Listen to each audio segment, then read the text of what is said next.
In today's video, I'm going to teach you how to review archived projects and restore them in Basecamp. Let's get started. First, go to your Basecamp dashboard and open the Projects section. From here, switch your view to show Archived Projects. You can also use the search bar if you're looking for a specific project. Next, browse the list of archived projects and click the one you want to review.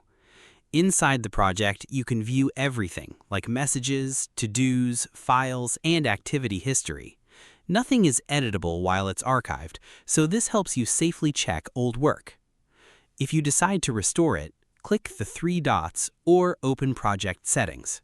Then change the project status from Archived to Active and confirm your choice. Once restored, the project will reappear on your main dashboard with all its data intact, ready for you and your team to continue working. And that's how to review and restore archived projects in Basecamp. Thanks for watching, and happy project managing.